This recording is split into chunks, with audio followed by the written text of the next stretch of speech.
just want to clarify that the multiplier is in either direction. Okay? Darth Vader, I think, clearly is only 1, but hey, look at that. All right. Get your sound going. Volume's up. Oh, its volume's up there. Sorry. I think you're all set. All right.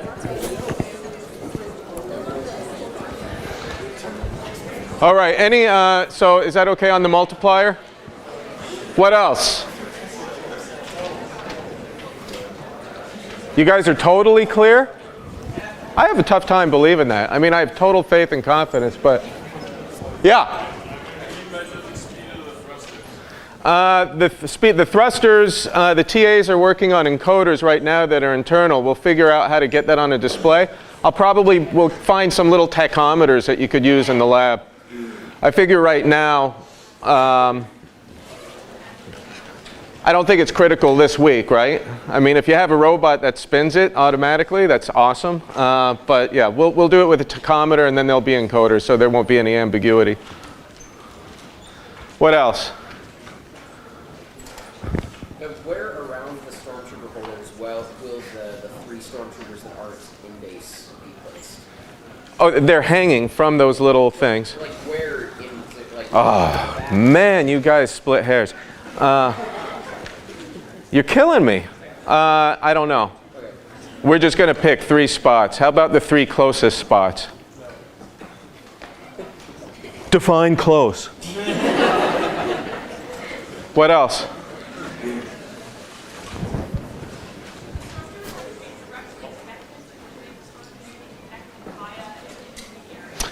This is a great question. This came up yesterday, and it's an interpretive thing.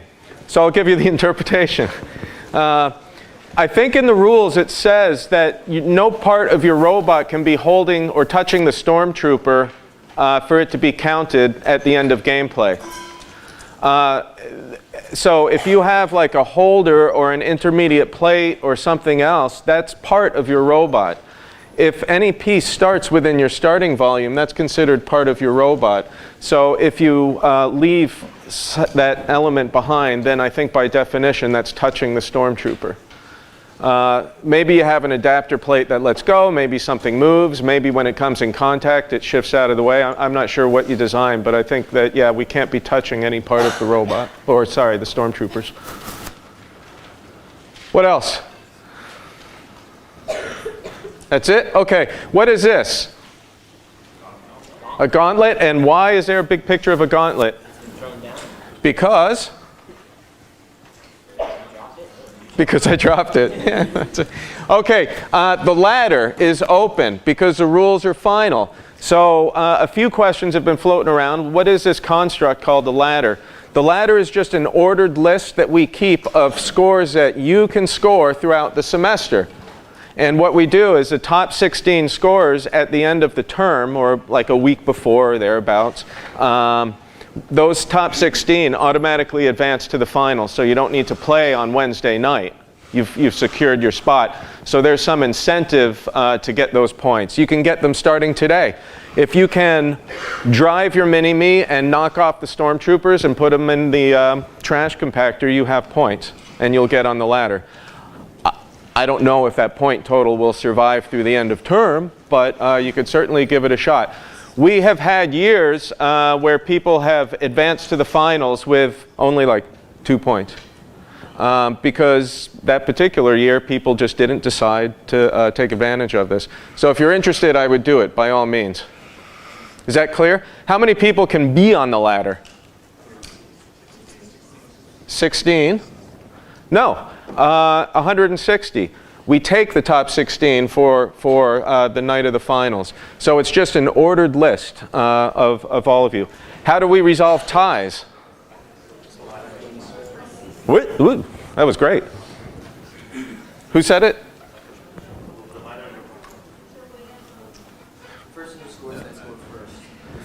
Yeah, so that's exactly right. So if you're going for a ladder position, if somebody ties with you, we're going to take the earliest the earliest score. Ties at game night will be determined based on weight. Yeah. But for the purposes of the ladder, we'll just like time code it. If someone ties at exactly the same time and sends in the email, then, all bets are off. I have no idea. We'll figure it out. Okay, so that's the ladder. All right. Today we're going to talk about DC motors. Does that sound reasonable? Okay, who are these people? Anyone? Where's Jasmine? I don't see. Oh, there you are. Any guesses? No? All right. Elizabeth, where are you? Luke? No one in my sections. Richard? Oh, yes! That's Maxwell, okay? Theory of electromagnetism. Very important character. Okay, what about any of these other folks? Any guesses? We're talking about motors. Motors connotes current and force as well as what? Magnets? Coulomb. No. But you're totally on the right track. This is great. Come on, keep going. Ampere. No. Faraday. No, but you're so close. I'll give that one to you. This guy, this is Heinrich Lenz. Who said Lenz? All right, that's cool. You totally get credit. I just didn't hear. Heinrich Lenz, it basically, Faraday is all about force. The force induced by virtue of a current moving through a magnetic field. So that's Faraday. The reason why I remember Faraday is because that's force. Lenz is different. So what's interesting about Lenz and Faraday, I think it looks something like this.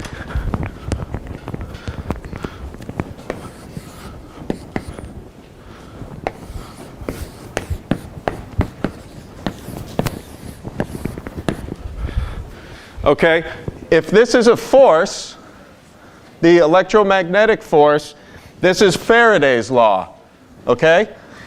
If this is an induced voltage, this is Lenz's law, with one exception. He got the sign right.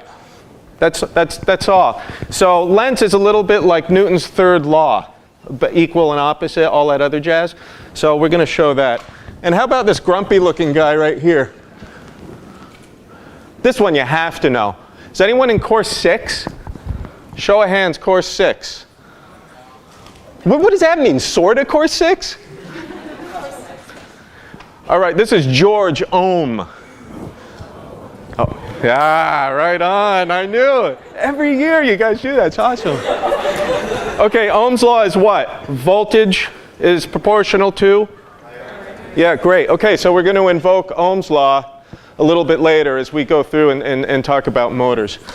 And I think we've got, who is this guy? Actually, I got to look this one up. Sorry, I cheated. Maxwell, Lenz. Oh, Lorentz. Yeah, Lorentz. It's up there. Magnetism, Dutch guy. All right. So this is a little bit about Faraday and Lenz. I think you've seen this in physics, so I won't really dwell on it. But what we're going to be talking about is electromagnetic actuators, otherwise known as motors. And the central element of a motor is that you have this interaction between an electric current and a magnetic field, and that interaction produces a force. Similarly, you can exert a force and induce an electromagnetic potential. So in any of these elements, we might be talking about alternators, generators, but I think for your purposes, wow, life is cruel, I got to keep switching. We're going to be talking about motors. So how do you generate a force if you apply a voltage? So over here, I just want to show that the force we know is proportional, or is the product or cross product of, say, the current moving through a wire crossed with a magnetic field. So let's assume I have some length of wire L and it's moving through a magnetic field B and is carrying some current I. I'm going to have a resulting force. Okay, so if I chose to, I could hold a wire here inside a big magnet, run a current, it'll move.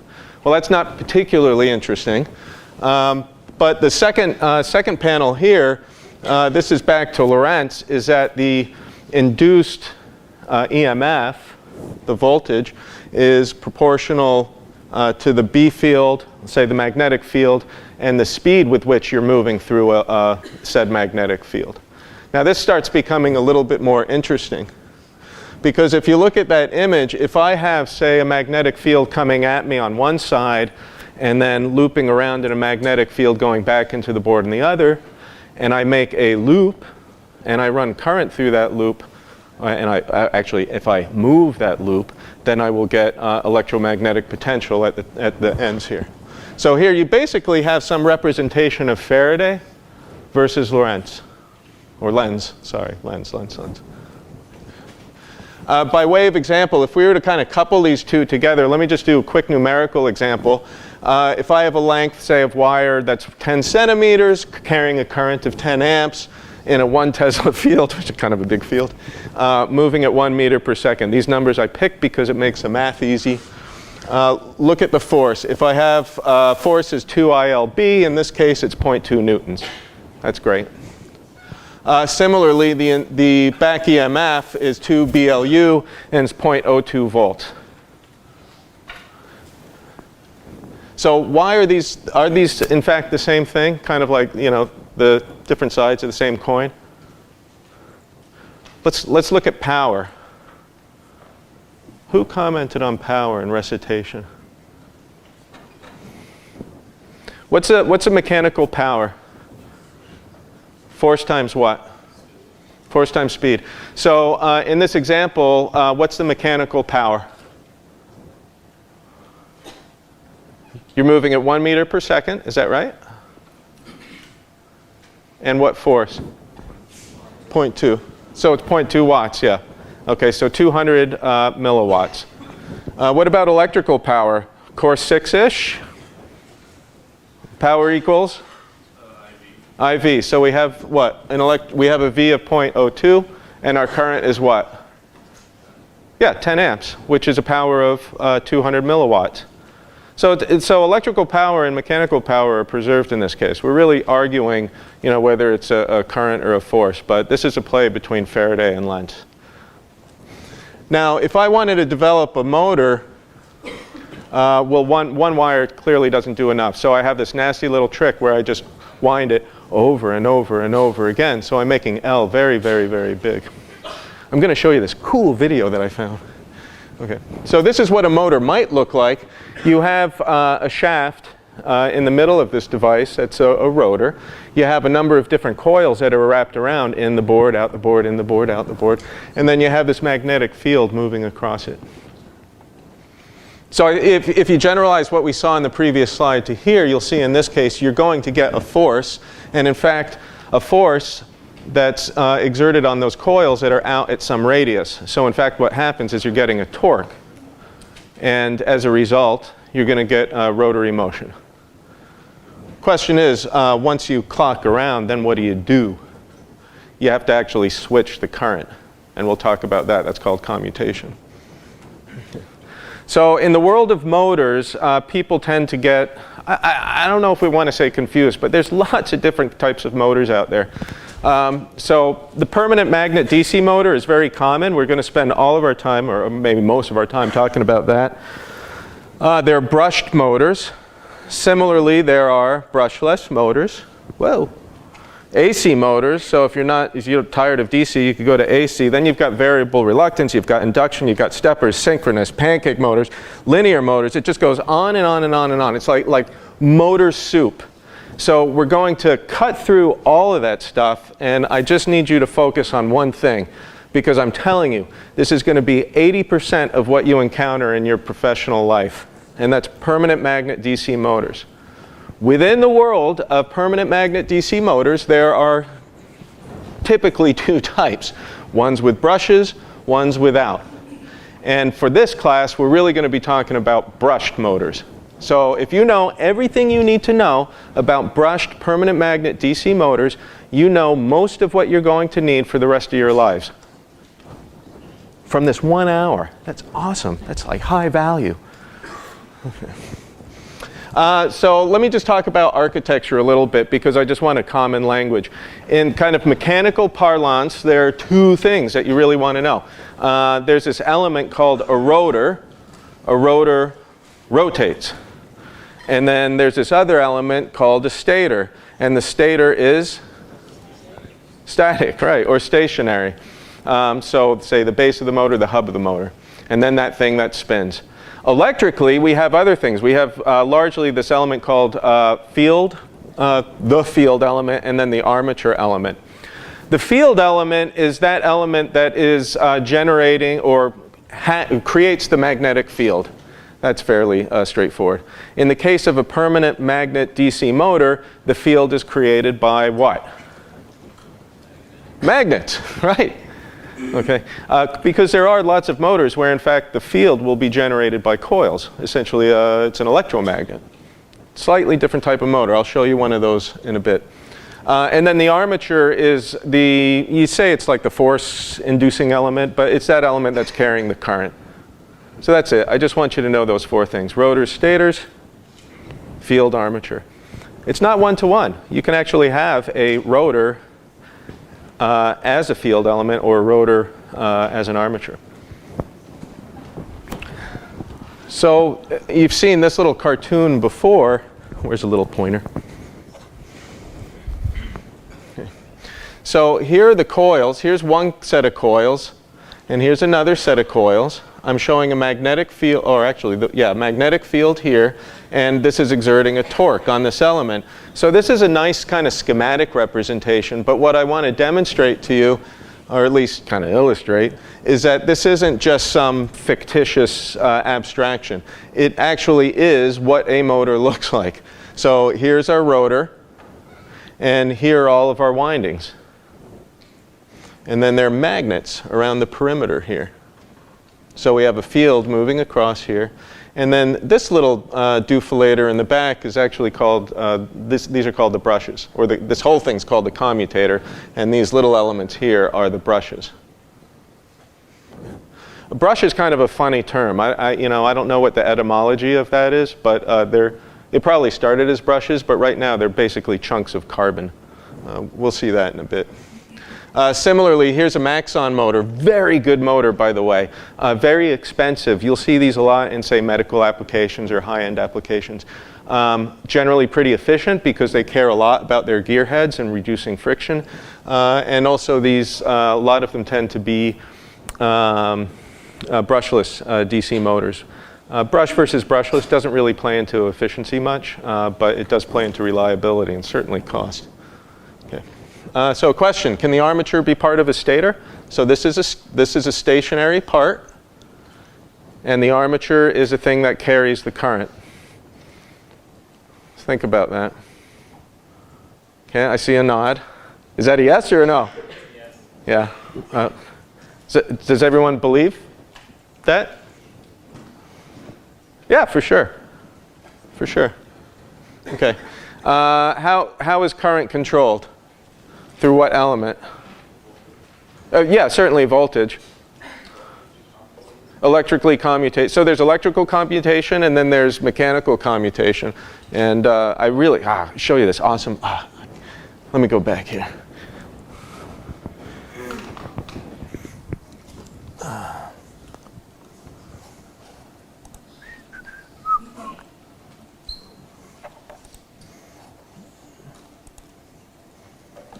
These videos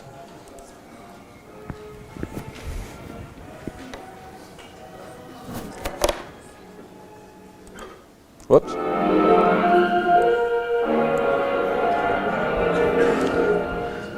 If you could find these, this is when people really cared about educational videos. They're awesome. I'm not going to take you through all 15 minutes, but there's some key points here, and they illustrate commutation, I think, rather well.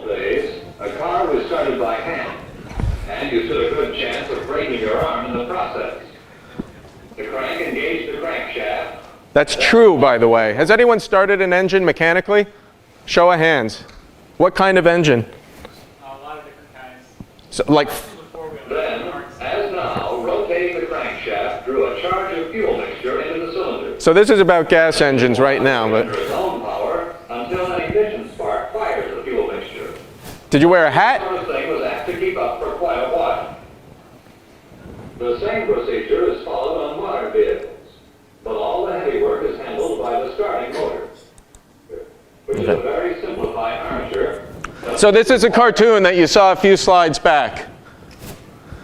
connected to a battery.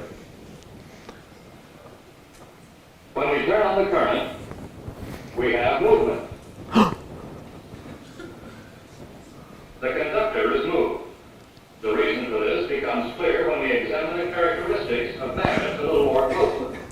Every magnet has a north pole and a south pole.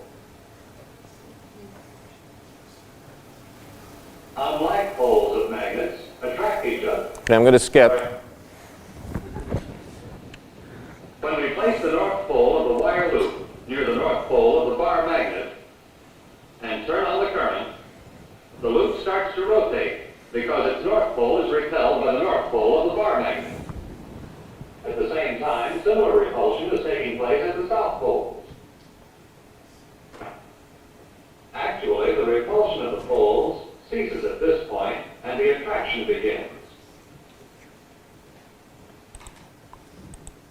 Okay, so you get part of a rotation, and then you got to switch it. You got to switch your current now to continue that rotation, and that's what this magic element called a brush is. This is what commutation is all about. This is the job that is done by the segments and brushes. The segments are made of copper, which is an excellent conductor of electricity. Each segment forms a half circle and is connected to one side of the loop. The segments rotate with the wire loop. These are the brushes. They remain stationary while the wire loop and segments rotate. Every time the loop rotates a half turn, each segment disconnects from one brush and connects with the other. The brushes are wired to the source of electric power, the battery. I love that we're watching a 50-year-old video. This is too good. When the switch is on, current always enters the wire loop through this brush. Then All right. returns to the battery via this brush. Do you guys get the Let's see picture? how it works out. Or is it still a little confusing? As soon as current starts to flow through the wire loop, it becomes an electromagnet with a north pole and a south pole. I'll let it keep As going. we have already mentioned, the north pole of the loop tries to get as close as possible to the south pole of the bar magnet. Just before the loop becomes aligned, each segment disconnects from one brush, momentum carries the loop past its objective, and the segments connect with another brush. This changes the direction of the current in the wire loop, which in turn changes the loop's polarity.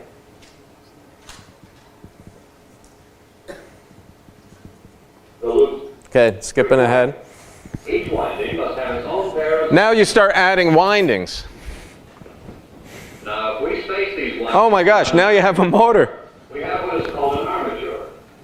The actual connections and arrangements of the windings are such as to allow a maximum amount of current to flow through the armature coils when they are in their proper relationship to the pole pieces. Okay, I'm going to stop right there. Each winding to add its... Okay, I thought that was a pretty good explanation of commutation. I have some motors here. Let's see. Ooh, nice. Okay, don't go in this line of business if you want to be a hand model, by the way. Okay, this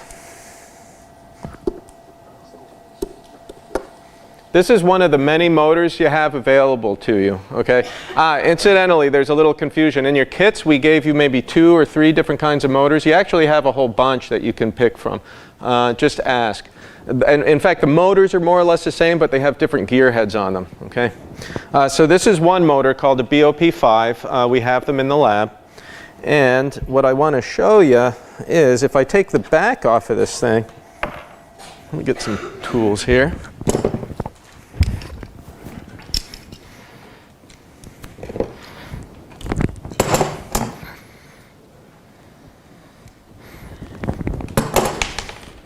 So just disassemble this carefully.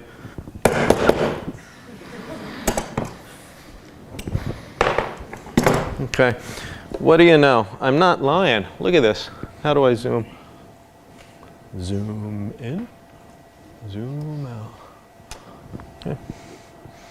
Okay, so inside that little BOP motor, you see, in fact, that we have all these elements that we're talking about here. So you do have the windings right there. Those are your, oh, this is what I want to show you. So this little thing, these are the brushes. Okay. So if I were to take this apart even more, which I won't do,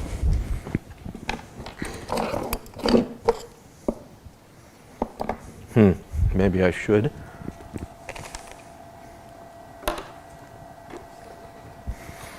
Oh, I have it right here. All right, this is Betty Crocker.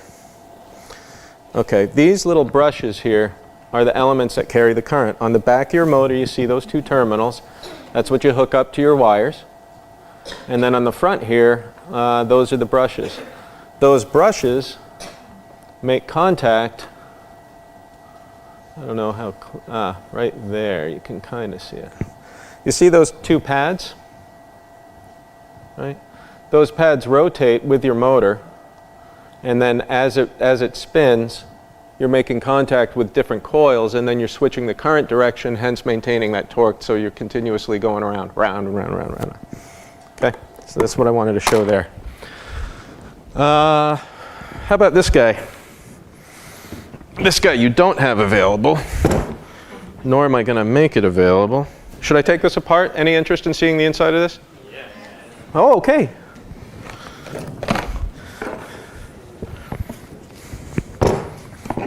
Is there a wrench? All right, while I'm taking this apart, does anyone have questions so far? Yeah. Pardon me? A brushless looks very similar to a brushed motor, except the rotor actually has, perhaps there's an element called an electrical commutator, and that's generally stationary, and there are a few ways of doing electrical commutation. A common one is called like a Hall effect switch. So what a Hall effect sensor is, it's a device that detects a change in a magnetic field. So as your rotor starts spinning, the Hall effects detect where your rotor is, and then it can inject current based on its location. So it's a non-contact way of driving that. I mean, in that case, you could have the field or the armature would be stationary, say. Right? All right. Does anyone know what this motor is? This is a motor that video was talking about. This is a starter motor. And if I break it, and I'm 500 miles from shore, sorry.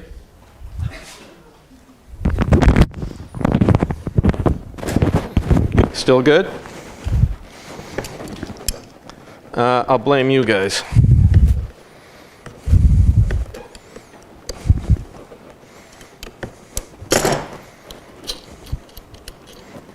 Okay, I can't lose this. This is important. Okay, what I'm doing is I'm taking off the... Oh, what do you know? It does come apart.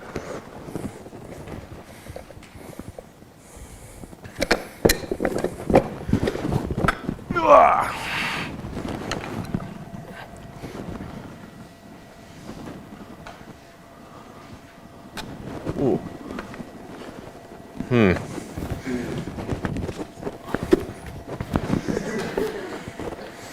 Okay. This, oh, look at that baby. I love it. Okay, this is a starter motor for a gasoline engine. What you see here are the windings, just like that video had. Big, thick chunks of coil. It's running up and down the engine. This element here, these are the receiving ends. These are the poles or I guess the ends of the coils. So this is what the brushes slide against, these little elements here. Okay, you can see how they're slit, And every time a brush contacts a different slit, you're energizing a different coil. So this can keep going around and around and around. Me. Okay, I'm not going to take this apart, but maybe you can see inside there. Yeah, okay. Contrast isn't great. This guy right here is the brush itself. It looks nothing like a brush. It's actually a chunk of, like I said, a chunk of carbon. Sorry, folks. Can you see that? Not really. You could see that little black rectangular thing. If I push on it, it's spring preloaded. So therefore, and those provide a little preload against the coils here, so you're always maintaining contact. So I'm going to put this back together. And then the other thing is, if I wanted to generate a really strong magnetic field, I need really strong magnets. The other thing you could do is in your stator, which is this, you can add field coils. So it acts a little bit like an electromagnet. So if I run high current through it, I can augment the field. And in fact, on starter engines,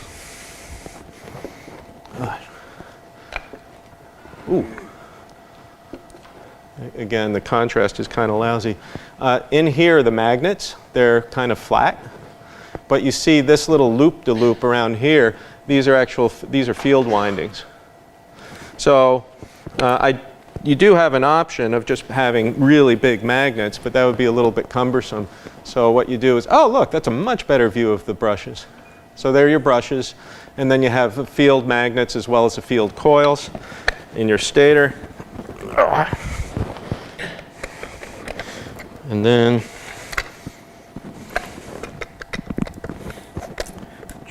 any interest in running this?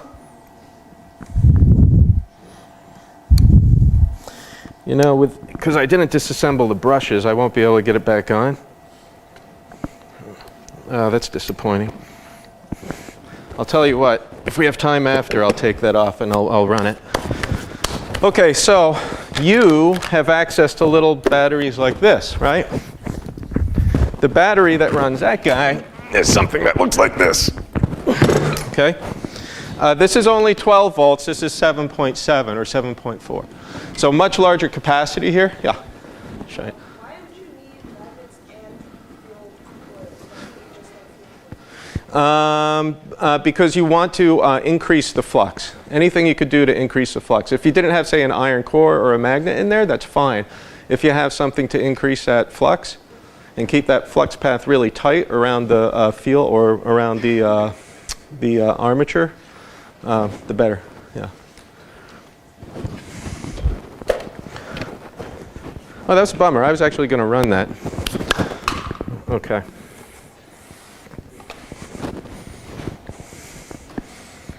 Okay. Good. So all of this stuff, yeah, this is well and good. But let's get into some fundamental properties. Has anyone seen torque speed curves of an engine? You know, you see these crazy shapes like parabolas and all this other stuff. You're like, oh, well, what's the maximum? How I optimize? And how do you like tweak this stuff? That's great. That's an internal combustion engine. DC electric motors, it's very simple. I'm telling you, if you know this stuff, it's so simple, in fact, it's governed by the equation of a line. If you understand slope and intercept, you know what you need to know for DC permanent magnet motors.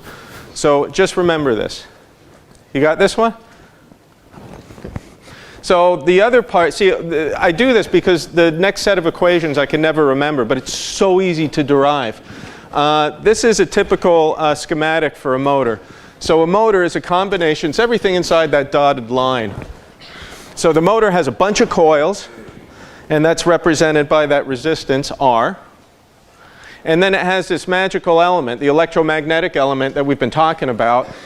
So this torque is proportional to the current. This is similar to force is proportional to the current. So this is Faraday's business, and this is Lenz's business, where basically the induced EMF is proportional to the speed that you're moving that coil through the magnetic field. So this is the key here. This is your electromagnetic element. Power is conserved in this instance because there aren't any lossy elements in this case. So if you start with this construct, and then of course you have a voltage supply, and then you have current moving through it. So, oh, that's not right. Faraday, Lentz, and you could say Lorentz if you felt like it. Okay. So let's start right here. We're going to do sleight of hand because my board work isn't that great. If we start looking at sum up the potentials through that loop, we have the voltage across that coil plus the induced voltage by virtue of the speed, which is this back EMF. So this guy, right? What's his name? Ohm. His first name? George, without the last E, too. Yeah, go figure. Anyway, V in, you got the voltage drop here across the resistor, and then the voltage drop across your electromagnetic element. So I can very easily replace this with this constant of proportionality that's called the motor constant. So kT omega. And then similarly, the current, you'll notice that the current going through here, since torque is proportional to current, we can substitute in. We could just say torque over the motor constant times the resistance. So now I've written the voltage, the applied voltage is equivalent to this drop across my resistance, just my coils. That's expressed in terms of torque. And then this back EMF is expressed in terms of the rotational speed, right? Now all I need to do, what I'm interested in is I want to characterize how does a torque change as a function of speed. This is called the torque-speed relationship. So I just need to substitute, move some stuff around, and then what happens? Boom. We have this really great relationship that basically says that the torque is proportional to the voltage in and inversely proportional to the resistance. Minus this motor constant squared divided by the resistance times the speed of the motor. So can you tell me what is a torque equal when I'm not moving?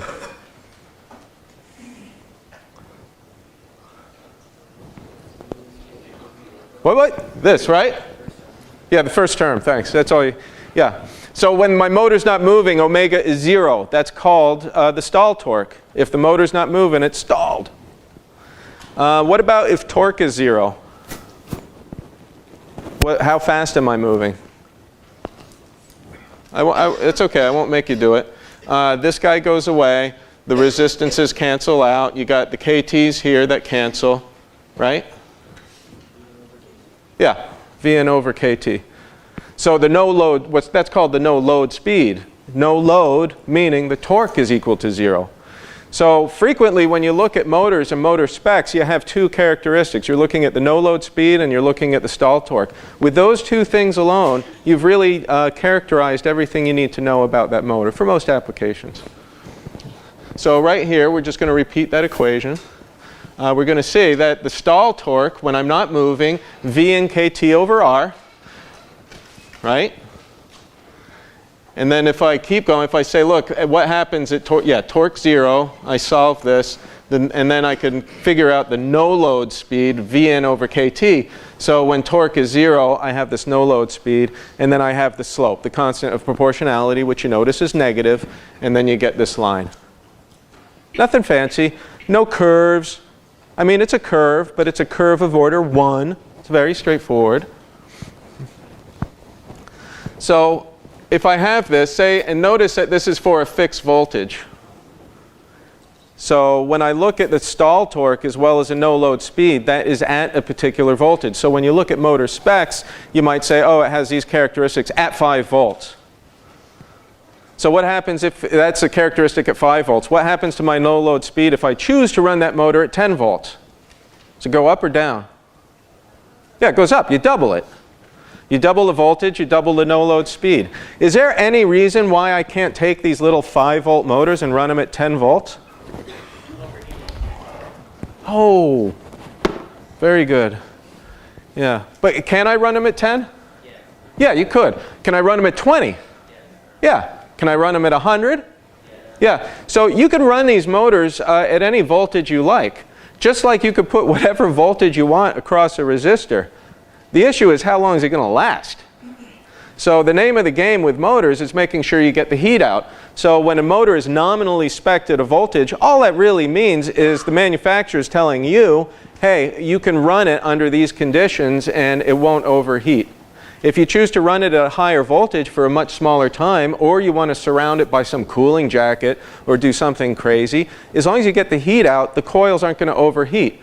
The problem with overheating is that you melt the insulation on the wires, all those little coils going around on your rotor, and when you melt that insulation, it shorts out, and then that's when we say we burnt out the motor. If you could get the heat out, run it whatever voltage you want. For your purposes, all of these motors are going to be run at more or less 5 volts. We limit it to 7.5, incidentally. That's in the rules as well now. Okay. So if you take a 5-volt motor, let's say under a particular torque load, if you want to speed things up, what do you need to do? You just increase the voltage. And for a particular torque load, if you want to slow things down, you reduce the voltage. And that's exactly what you're doing with your controllers, with the remote control. And that Spring RC motor, say for instance, you're using on your Mini-Me.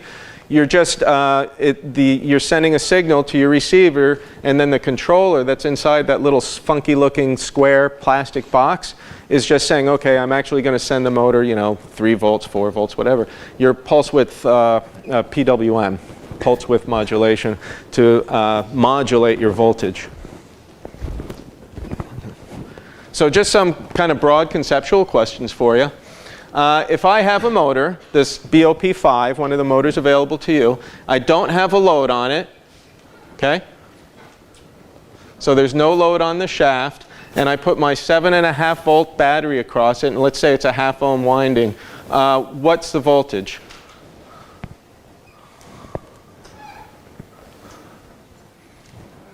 How many people say A? Or 1, sorry. By the way, this is 7.4 volts. Oh yeah, so sorry, 7.4 volts, what is the current? With a 1/2 ohm resistor with no load on the shaft. Am I drawing a lot of current or a little current?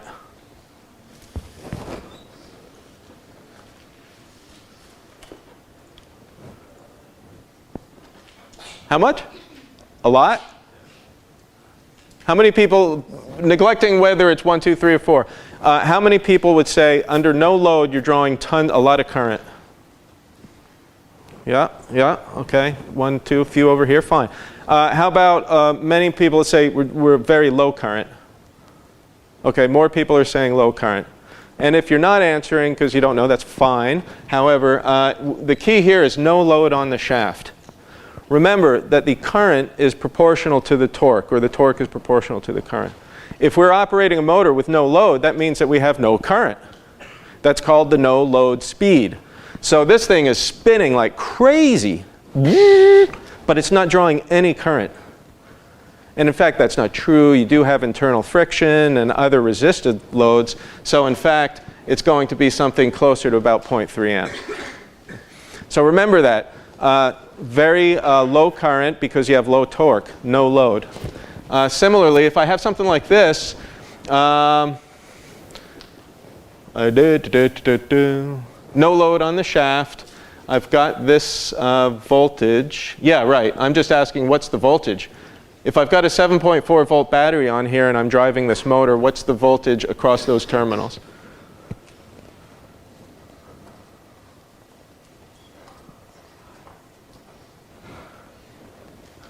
How many people say low?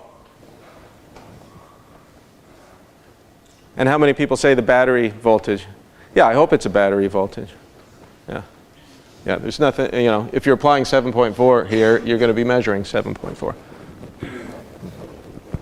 Let me go through a little example here. Quick numerical example.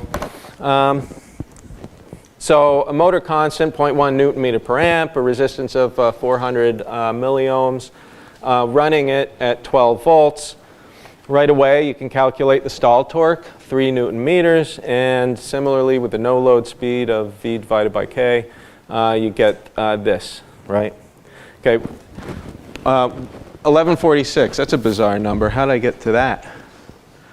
That's 12 divided by 0.1. That's 120 radians per second, right? I feel like I'm losing you. The point in doing this in RPM is because this is a very common mistake. I see this with sophomores, I see this in professional circles, is that people sometimes mess up RPM versus radians per second. When you're calculating in units of SI, your result will be radians per second. The way we have the scoring, it's radians per second. When you look up motors, it's typically in RPMs. And what I want to show you is you see that the factor is roughly a factor of 10, right? Because we're talking about 2 pi, which is more or less 6, and we're talking about the conversions from seconds to minutes, which is roughly, well, not roughly, it is 60. And then that 6 to 60 is a factor of 10. So if you're doing your work and you suddenly end up, you're dealing with a 1-watt motor and all your numbers are floating around 10 watts, that should be an instant signal that, wait a minute, I probably biffed something related to RPM versus radians per second. Okay, happens all the time. How about power? We're going to talk about this over and over this semester.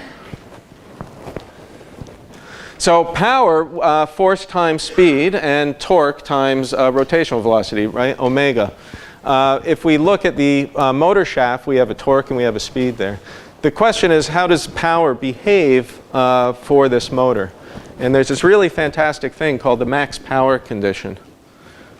So what I'm going to do is I'm going to start, if I say that my mechanical power is a speed times a torque, and I've already established the torque-speed relationship, all I need to do is substitute that in. So there's my torque-speed equation. And then, by substitution, I get this fancy thing. Well, what do you notice about this? It's a parabola. It's an upside-down parabola. And when I'm not moving, what do you know? There's no power. Well, that makes a lot of sense. And similarly, if I'm at the no load condition, then I wouldn't have any power because I don't have any torque. So if either the torque is 0 or omega is 0, I'm stalled, I don't have any power. And then in between, I've got this upside down parabola that's a function of this KTV business. So the question is, at what point do we obtain the maximum power? We have to maximize this, right? Isn't this like an 1802 thing or something? Okay, I know you did this in junior high. It's great. So dp d omega set it equal to 0, and that's where you're going to find the maximum occurs, or the position at which a maximum occurs. So so your linear term drops out, and then your term of order 2 just becomes 2 omega, and then solve that. What do you know? The maximum power, or the speed at which maximum power occurs, is Vn over 2kT. Does this look familiar? Who said it? Yeah, you get the company buck. So the no-load speed is Vn over kT. So the no-load, or I'm sorry, the max power condition, the speed at which max power occurs, is half the no-load speed. This is great. No load by 2. So when you're looking at your motor specs and it says, oh, this is a no load speed, you just divide it by 2 and you say, oh, this is the condition at which maximum power will occur. And similarly, because we know that it's a linear relationship, we know that the half the stall torque is the torque for maximum power. Which is why, if you're in my section, sometimes you, and I'm sure a lot of people have done this, in calculating, say, lifting a stormtrooper, oftentimes what you'll do is you'll weigh the stormtrooper, you'll say, oh, this is a load, and you'll look at the motor and you'll read maximum torque, and then you use that to determine what kind of lever arms you're going to use, and then you say, oh, okay, it's fine. The maximum torque in a spec for a motor is generally the stall torque. That's the torque at which it's not going to move. So what you really want to do is you want to take that stall torque, divide it by 2, use that as a basis for your design. right here. Now with the no load speed as well as the stall torque, right away you know that the mechanical power then is the product of those two. So T stall times omega no load speed divided by 4 is your P max. So if we come back to that example where I had this RPM business, question is, what's the speed at which the max power occurs? What is it, roughly? 600 RPM. Okay. Right here. Boop. Oh, yeah. Okay. Here's another example. Gonna jump out of there.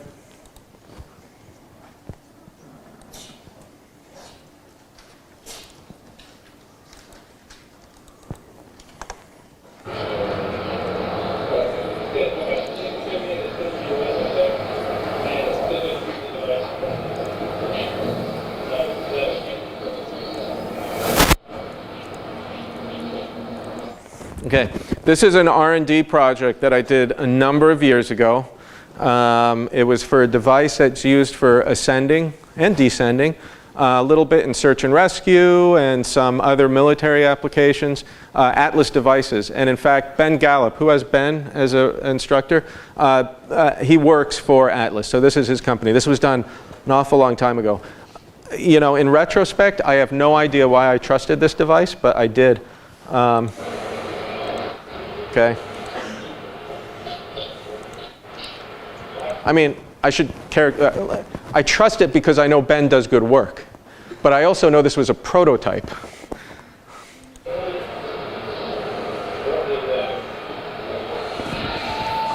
Whoa!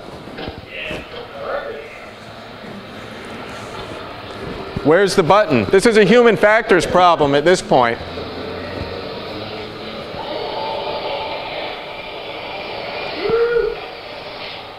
Thud.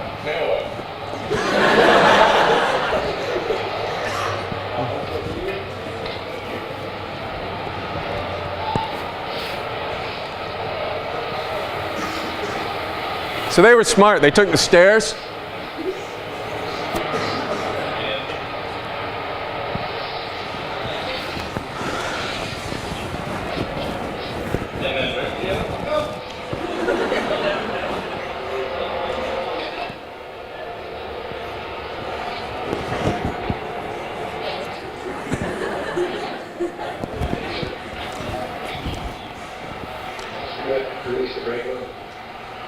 Okay, I'm pretty high up at that point. I'm just like...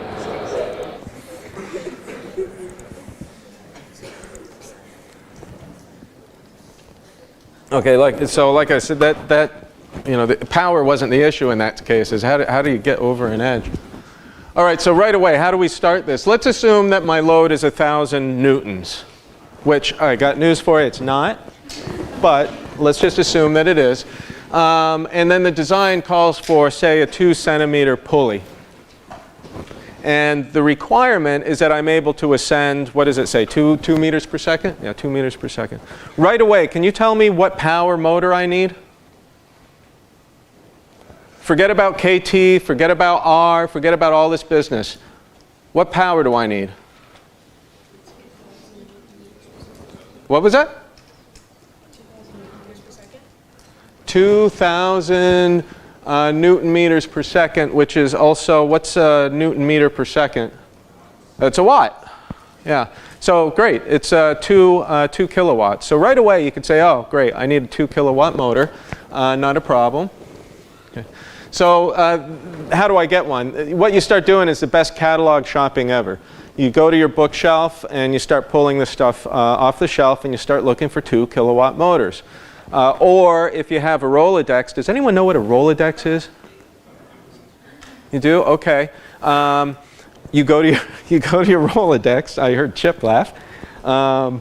And you thumb through your cards and you pull out your favorite value-added reseller and you say, hey, look, I've got this military application. I need a 2 kilowatt motor, high reliability because I'm climbing up buildings and out of helicopters. What have you got? And they'll send you a bunch of specs. So that's what you do.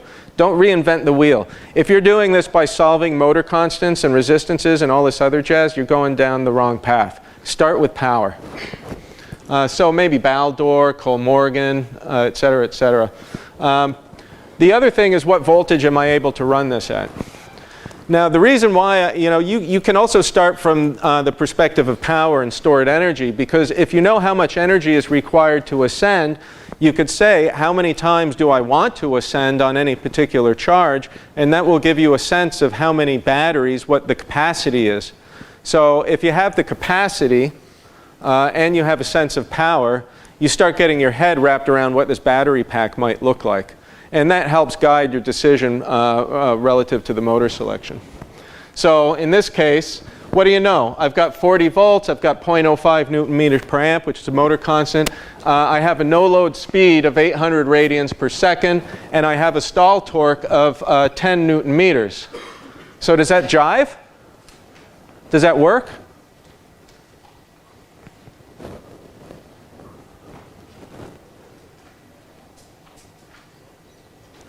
Anyone? I'm going to call on names. What you got? Yeah. Yeah, so the thing is, I'm in a little bit of a pickle at this point because, in fact, the power is totally fine. So what do you know? I've got a 2 kilowatt motor. I trusted my VAR, but they didn't really pay attention that you needed to exert a particular load at a particular speed. So you can't just say, oh, look at my stall torque. That's a max torque, and I want to be lifted up. That's fine. No, in fact, it's not going to move in this instance. So right here, but the torque load is 10 newton meters. My load speed is 200 radians per second. So what do I do? Do I shop for a new motor? Oh, you're so clear. Should I get a new motor? What else can I do? What was it? Oh, that's interesting. Yeah, I could drive it at a different voltage. Let's assume that I'm limited in capacity. I want to stick to that. Gear it down. Yeah, that's it. That's what I'm looking for. Okay? If I have a motor that has particular characteristics that I'm happy with, say the voltage works and say the power is fine, what you could do is you could put a transmission on there. And sometimes when you hear that, it's like the fear is put in you. But quite often in 007, you're going to have lots of motors that you can use, but they don't quite have the characteristics that you're looking for. Say the speed or load characteristics, but the power is perfectly fine. So you can modulate that behavior by putting a transmission on there. So remember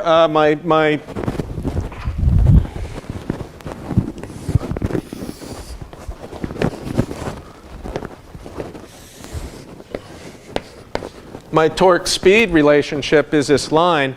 If I put a 2-to-1 transmission on there, depending on your perspective, what I could do is I can say slow down the motor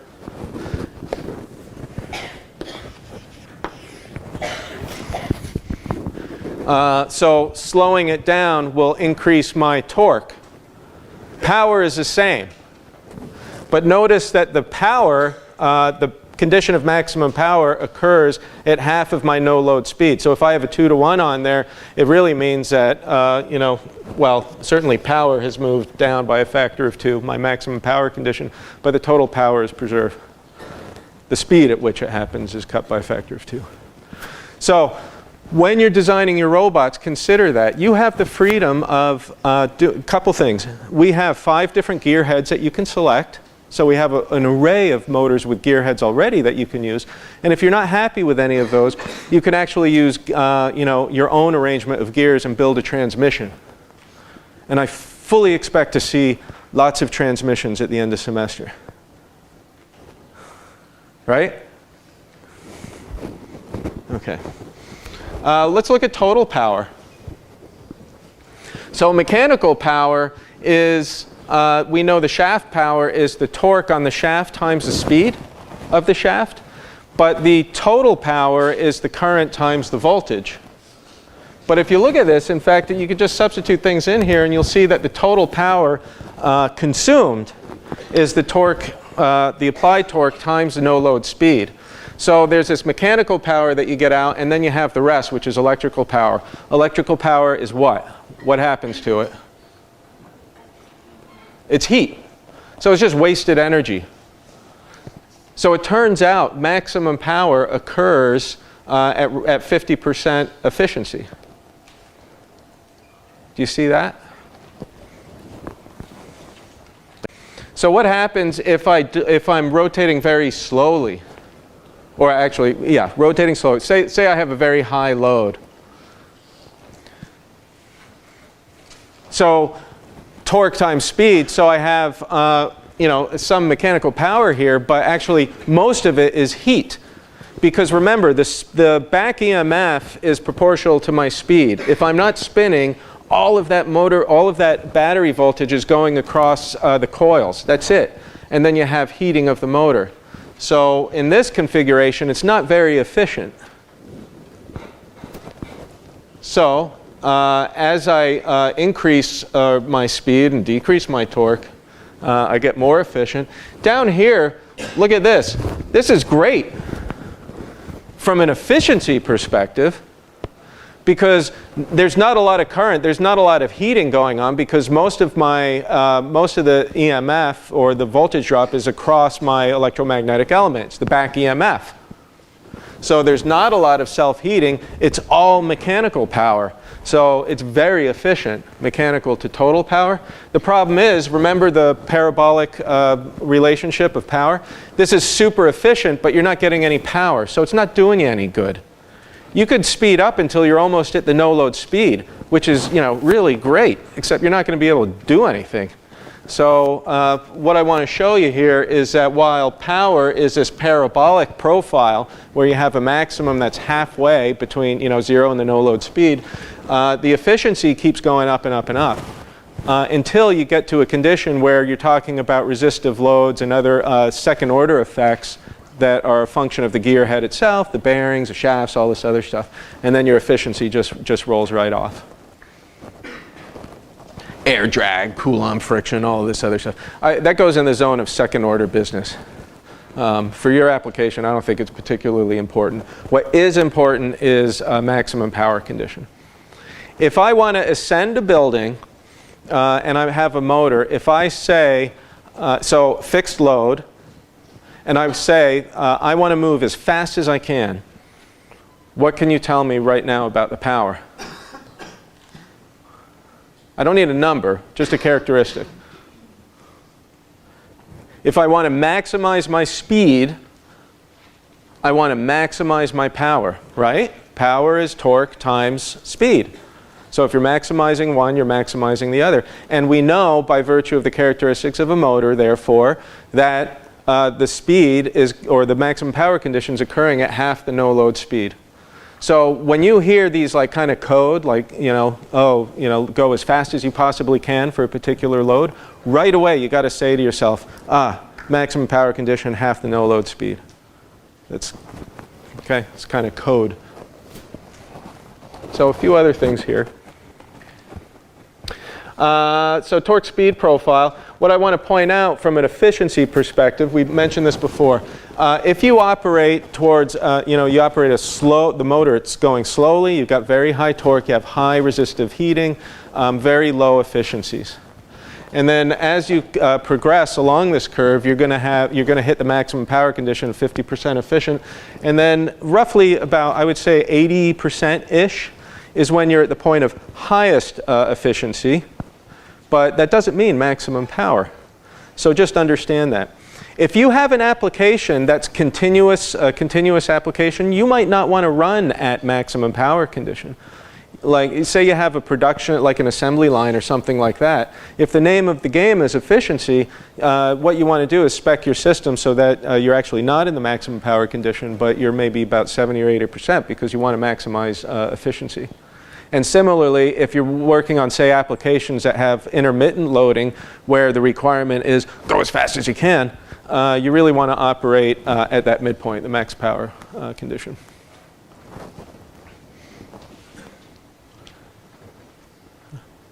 I never liked that slide. Okay. So a few things. If you attach, say, a wheel, you're lifting, say, a stormtrooper, you're moving an arm or something like that, right? If you have a load that's really a high load and your motor's not moving, you're going to notice that your motor's getting hot. My advice is don't continue to load it up, just stop. And the other thing is don't just get another motor and say, oh, you know, my motor fried, I'll get another motor. Stop for a minute and think about why, because chances are you're operating close to the stall torque condition, at which point you are going to be burning out your motor. So right there, stalling and overheating. Look at your system mechanically, because quite often you might hit limit switches, or not just switches, but limits. You might stall because you're driving against, say, a hard object or something, and that's stalling out your motor. If you continue to drive that motor, you're going to burn it out, because right, the back EMF at that point is 0, and all of your current is it's just because of the field coils or the armature coils. The other business here, radial loads on the motor shaft. This is more of a mechanical thing. I think Professor Winter talked about that last week. These motors have small gear heads on them. In fact, let me see.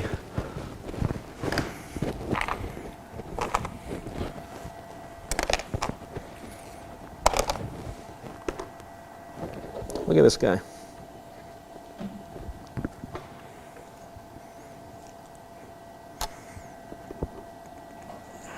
Okay. So these are little planetary gears. Very cute. Inside your motor. Notice that they're plastic. So it doesn't take much to destroy them. You do have access to this motor as well. Whoa. Which has a metal gearbox. So the metal gearbox is stronger. And also for this motor, I think we have 5 different options in ratios, so you might want to use those. But if you have a substantial load on a motor shaft, you don't want all of that radial load to be on the motor shaft itself. You want it to be on a shaft, just not the motor shaft, because you might surmise with little gears like this guy, if I were to put a substantial moment load this way, it's likely that it could just tear this gear head apart. So you're going to have other bearings to support your load, and you're going to use your motor for what it was designed for. It's designed for exerting a torque. It's a torque actuator. It's not intended to be, some radial load carrying element.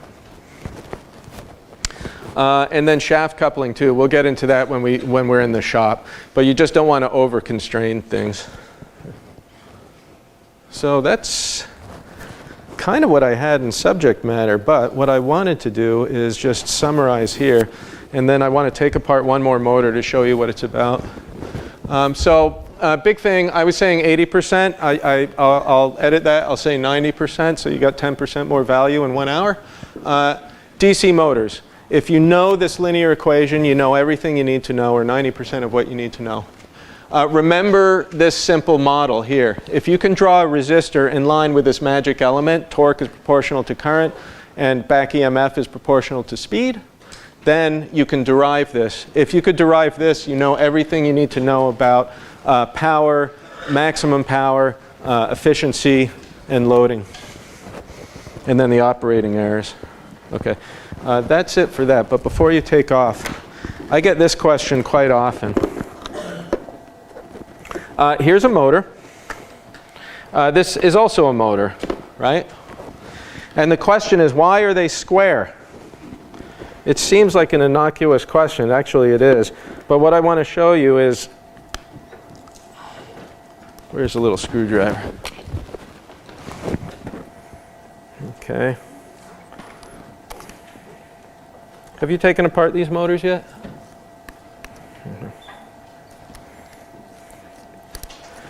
Okay, to drive a motor, you need a couple things. You need the motor itself,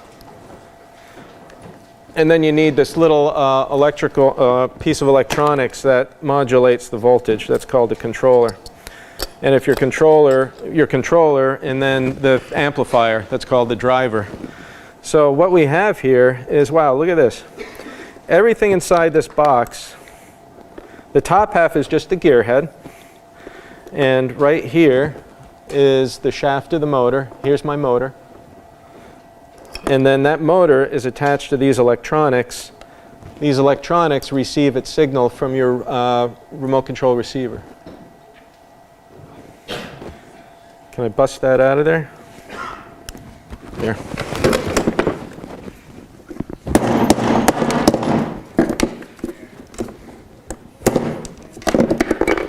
Okay. So,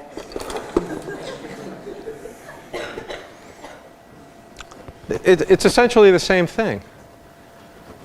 And if I were to do that even farther, you would see that it is then reduced to this. So there's nothing particularly magical about this black box other than it is just a black box. It holds the gears on one side, just like these are gears here. And just like these are the gears here. And then inside the box contain your electronics. And then your electronics with the driver drives the motor. That's it. So the question is, if these are the motors, then what do I need to drive it? Can I just apply a voltage? Yeah, you could apply a voltage just like all those schematics. But it's not going to do you much good because it's just going to spin at 5 volts or whatever. So when you're using these motors, we have a device here that's an external driver. There's a little VEX controller. So it's a controller in combination with a driver. And all this does is you take these two little wires and you hook it up to the terminals on your motor, and now you can drive your motor. This arrangement, this gearhead motor circuitry with driver, that is totally equivalent to this right there. It's the same thing.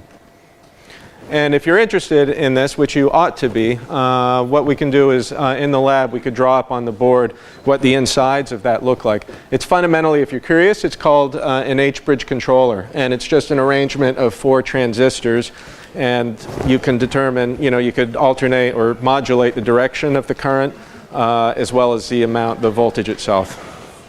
So no more questions, you guys are done. Let's do some good robots, please.